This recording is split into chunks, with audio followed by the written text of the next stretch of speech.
പ്പെടുത്തിയിരിക്കുന്നത്.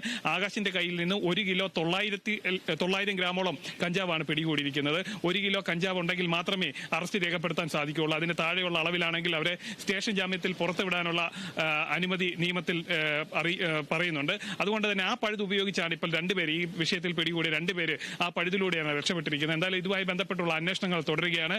SFIയുടെയും അതേപോലെ KSUവിന്റെയും എല്ലാ ആരോപണങ്ങളും തള്ളിക്കൊണ്ട് പോലീസ് മുന്നോട്ട് പോവുകയാണ്.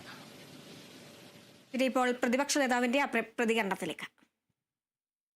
അവിടെ നിന്ന് കിട്ടിയിരിക്കുന്നത് 2 കിലോ കഞ്ചാവ് ഒരു പോളിടെക്നിക്കിന്റെ ഹോസ്റ്റലിൽ നിന്ന് കിട്ടി എന്ന് പറഞ്ഞാൽ അതിൽ ഈ ഭാരവാഹികളായിട്ടുള്ള ആളുകൾ വരെ ഇൻവോൾവ് ആണ്.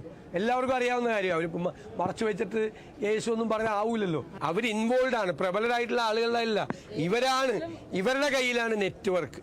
ഇവരാ നെറ്റ്വർക്കിന്റെ ഭാഗമാണ്. നിങ്ങൾ വെറുതെ അതൊന്നും പറയണ്ട. അറസ്റ്റിലായ ആളുകൾ SFIക്കാരാണല്ലോ. SFIയുടെ ഭാരവാഹികൾ ഉൾപ്പെടെയുള്ള ആളുകൾ അറസ്റ്റിലായിട്ടില്ല. നിങ്ങൾ ഈ സാധനത്തെ ചെറുതാക്കാൻ നോക്കണ്ട. SFI നേതാക്കന്മാരെ രക്ഷിക്കാൻ നോക്കണ്ട. SFI നേതാക്കന്മാർ കേരളത്തിലെ ഏത് ക്യാമ്പസിൽ പ്രശ്നം ഉണ്ടെങ്കിലും അവിടെ എല്ലാം ഇൻവോൾവ് ആണ്. സാനു, നിലവിൽ ഇപ്പോൾ പ്രതികളെ സ്റ്റേഷൻ ജാമ്യത്തിൽ വിട്ടയച്ചിട്ടുണ്ട്. ഇനി പോലീസിന്റെ ഭാഗത്തുനിന്നുള്ള തുടർ നടപടികൾ എങ്ങനെയായിരിക്കും? പൂർവ്വ വിദ്യാർത്ഥികളിലേക്ക് അടക്കം കേസിന്റെ വിപുലമായ പരിശോധന വ്യാപിപ്പിക്കാനാണോ സാധ്യത?